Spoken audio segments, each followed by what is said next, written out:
Number 10. Lason na dumplings. Ang dumplings ay karaniwang paborito ng marami dahil sa malinamnam na palaman at madaling kainin sa kahit anong okasyon.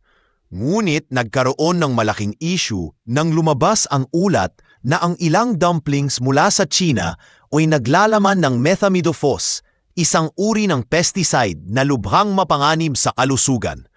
Ang sangkap na ito ay hindi dapat matagpuan sa pagkain dahil nakalalason at maaaring magdulot ng matinding pagkakasakit. Sa bansang Hapon, nagkaroon pa ng mga kaso ng pagkalason matapos makakain ng mga dumplings na kontaminado ng naturang kemikal, dahilan upang maging sentro ito ng atensyon ng publiko.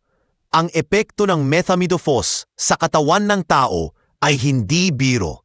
Maaari itong magdulot ng pagkahilo, pagsusuka, at sa mas malalang kaso ay maaaring maglagay ng buhay sa panganib. Ang insidenteng ito ay nagpapaalala na dapat masusing bantayan ang pinagmumulan ng mga pagkain na iniluluwas sa ibang bansa. Hindi sapat na basta mura o masarap ang isang produkto.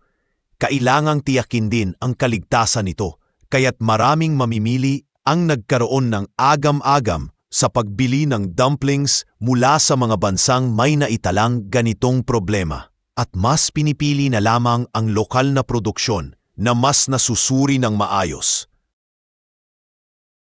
Number 9. Delikadong strawberries. Ang strawberries ay inaasahang masustansya at masarap, lalo na kapag ginagamit sa mga dessert o inumin tulad ng smoothie. Subalit napabalita na may mga frozen strawberries mula sa China na kontaminado ng norovirus, isang uri ng virus na kilalang sanhi ng matinding pagsusuka at pagtatae.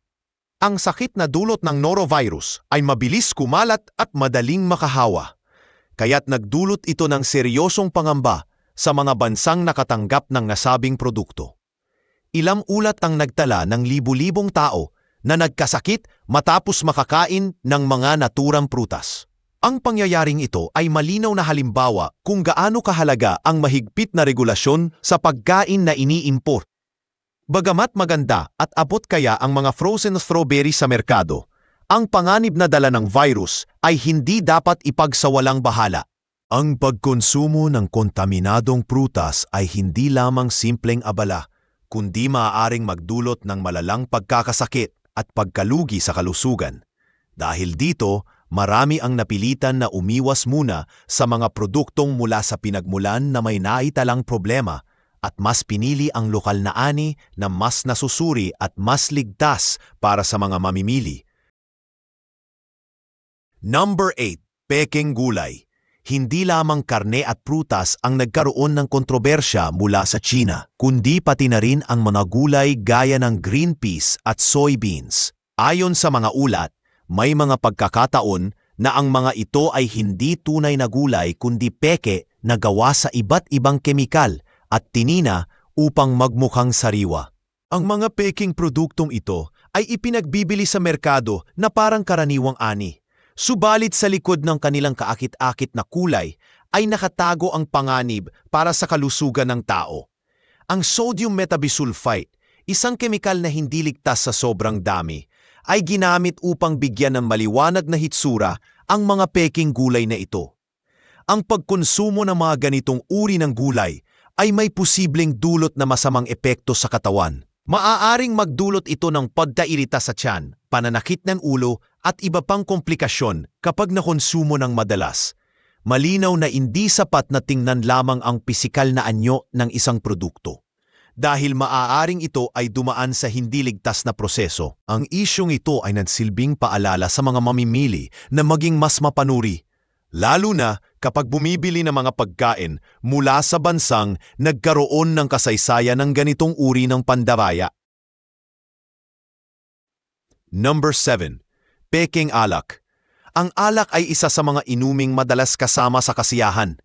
Ngunit sa ilang pagkakataon sa China, nagkaroon ng insidente ng paggawa ng mga peking alak na may halong mapanganib na sangkap.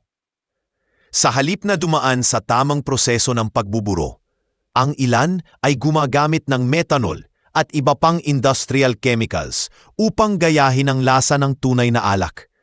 Ang ganitong klase ng pekeng produkto ay naging sanhi ng pagkabulag ng ilan at sa mas malalang kaso pagkamatay. Ang ganitong insidente ay umani ng atensyon dahil ito ay direktang naglalagay sa panganib ng buhay ng mga tao na walang kaalam-alam sa kanilang iniinom. Ang methanol ay isang chemical na hindi dapat nakahalo sa mga pagkain at inumin dahil mabilis itong nakaaapekto sa nervous system at sa mga mata. Ang mga biktima ng pekeng alak ay kadalasang nakakaranas ng matinding pananakit ng ulo, pagkahilo at pagkawala ng paningin.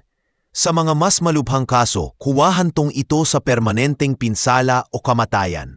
Ang ganitong pangyayari ay nagsisilbing babala na hindi dapat basta-basta umasa sa murang presyo ng alak dahil maaaring kapalit nito ay ang kalusugan at kaligtasan. Sa ganitong sitwasyon, ang masusing pagsusuri at pagpili ng mapagkakatiwalaang brand lamang ang tamang hakbang para maiwasan ang kapahamakan. Number 6. Sausa mula buhok. Isa sa mga nakabugulat na ulat ay ang paggawa ng ilang pabrika sa China ng toyo na mula sa tinunaw na buhok ng tao. Sa halip na gumamit ng tradisyonal na soybeans, pinipili nilang gamitin ang itinapong buhok mula sa mga barberya at salon na dinadaan sa proseso ng hydrolyzation upang maging amino acid solution. Ang katas na ito ay kalaunay ginagawang parang karaniwang toyo at ibinebenta sa merkado. Malinaw na ito ay hindi lamang nakakadiri, kundi nagdadala rin ng panganib sa kalusugan dahil sa posibleng taglay na kemikal at karumihan. Bukod sa usaping pangkalusugan, lumalabas din ang usaping moral at etikal. Ang paggamit ng buhok ng tao bilang sangkap ng pagkain ay malinaw na hindi katanggap-tanggap at nakadadagdag ng panganib sa mga consumer. Ayon sa mga eksperto, maaaring maglaman ito ng carcinogenic compounds na nakapagdudulot ng mas mataas na posibilidad ng kanser. Dahil dito, ipinagbawal ng gobyerno ng China ang ganitong gawain. Ngunit may mga ulat na patuloy pa ring lumalabas na muling nagbabalik ang ganitong klase ng produkto. Ito ay nagpapatunay na dapat maging mapanuri ang mga mamimili at piliin lamang ang mga produktong may malinaw na pinagmulan. Number 5. Peking itlog. Ang itlog ay pamunanging bahagi ng pagkain sa maraming tahanan. Subalit nagkaroon din ng balita hinggil sa paggawa ng peking itlog sa China. Ang mga ito ay hindi galing sa manok kundi gawa sa kemikal tulad ng gelatin, alum at iba pang artipisyal na sangkap upang gayahin ang tunay na anyo. Sa unang tingin, halos hindi mahahalata ang pagkakaiba, ngunit kapag naluto o natikman, lumalabas ang kakaibang tekstura at lasa.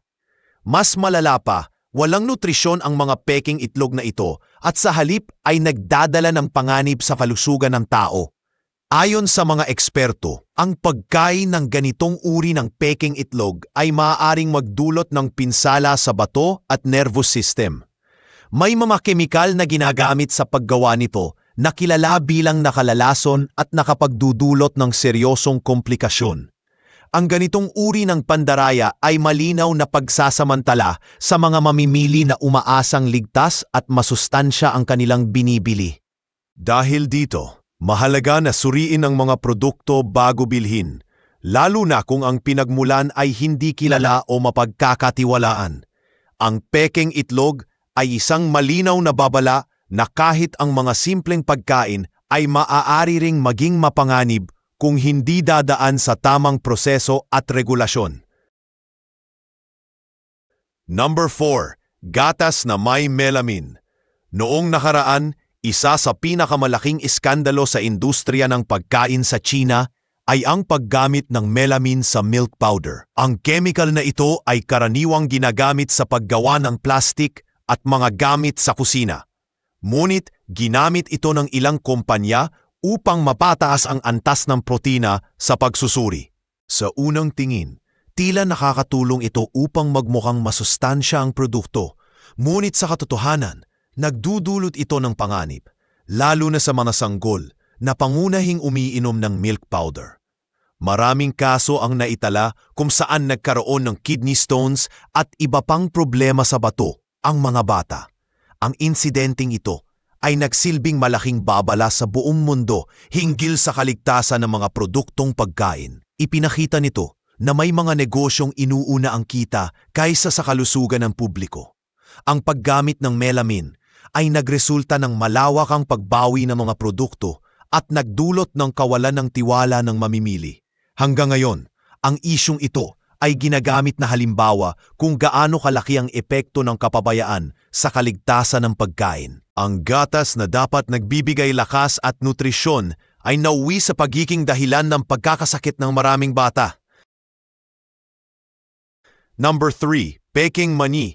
Isang nakakagulat na balita rin ang paglitaw ng mga peking walnuts mula sa China na pinalaman ng semento at basura. Sa halip na tunay na laman ng mani, ang loob nito ay puno ng mga bagay na walang kinalaman sa pagkain na ginamit upang mandaya at kumita ng mas malaki. Kapag tiningnan mula sa labas, mahirap madistinguish kung tunay ba o hindi, kaya't maraming mamimili ang naloko at nakabili nito. Ang ganitong gawain ay hindi lamang pandaraya, kundi malinaw na banta sa kalusugan ng sino mang makakakain nito. Ang pagkain ng peking walnuts ay maaaring magdulot ng pinsala sa ngipin at maging sa panunawa dahil ang mga sangkap na ginamit ay hindi natutunaw at maaaring magresulta sa seryosong komplikasyon. Ang insidenteng ito ay nagpakita ng matinding kapabayaan at kawalan ng malasakit sa kapakanan ng mamimili. Sa halip na magbigay ng nutrisyon, gaya ng inaasahan mula sa tunay na mani, ito ay naging dahilan ng panganib. Dahil dito, naging mas maingat ang mga consumer sa pagpili ng kanilang binibili at mas pinahahalagahan ang mga produktong may malinaw na pinagmulan at kalidad. Number 2. Puding na may formalin. Isa sa mga nakababahalang produkto mula sa China ay ang tinatawag na blood pudding na ginagamitan ng formaldehyde bilang pangpreserba. Ang formaldehyde ay isang kemikal na karaniwang ginagamit sa pag-embalsamo ng mga bangkay at malinaw na hindi dapat nakahalo sa pagkain. Gayunman, ginamit ito ng ilang gumagawa upang mapahaba ang buhay ng produkto at magmukhang sariwa kahit na matagal nang nakatabi. Sa unang tingin, maaaring magmukhang ligtas at bago ang produkto, subalit ang katotohanan ay nagdadala ito ng panganib sa mga pangunahing organo ng katawan. Ang patuloy na pagkain ng mga produktong may halong formaldehyde ay maaaring magdulot ng pinsala sa atay, bato at iba pang bahagi ng katawan. Bukod dito, nakapagdudulot din ito ng mas mataas na posibilidad ng pagkakaroon ng kanser. Ang paggamit ng ganitong uri ng kemikal sa pagkain ay malinaw na pagpapakita ng kawalan ng malasakit sa kalusugan ng tao, kapalit ng mas mahabang imbakan at mas malaking kita. Ang insidenteng ito ay nagsilbing paalala na hindi lahat ng pagkaing mukhang bago at kaaya-aya ay ligtas kainin.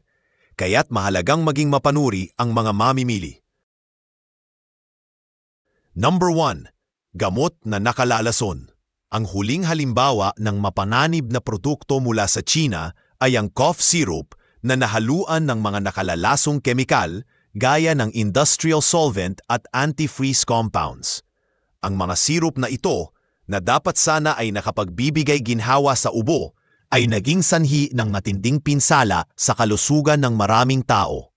May mga naitalang kaso ng pagkasira ng bato, pagkasira ng nervous system, at maging pagkamatay matapos uminom ng mga kontaminadong gamot na ito. Sa halip na magpagaling, nagiging dahilan pa ito ng mas malalang karamdaman. Ang paggamit ng mga mapanganib na sangkap sa paggawa ng gamot ay isang seryosong issue na nagdulot ng malawakang takot at kawalan ng tiwala. Ang mga biktima, karamihan ay mga walang kaalam-alam na pasyente, ay naging saksi sa mapaminsalang epekto ng kapabayaan at pandaraya sa medisina. Malinaw na ang kalusugan ng tao ay hindi dapat gawing eksperimento at dapat lamang na mas mahigpit ang regulasyon sa mga produktong panggamot. Ang pangyayaring ito ay nagpatunay na ang maling paggamit ng kemikal ay maaaring maging dahilan ng malawakang trahedya na dapat hindi na maulit kailanman.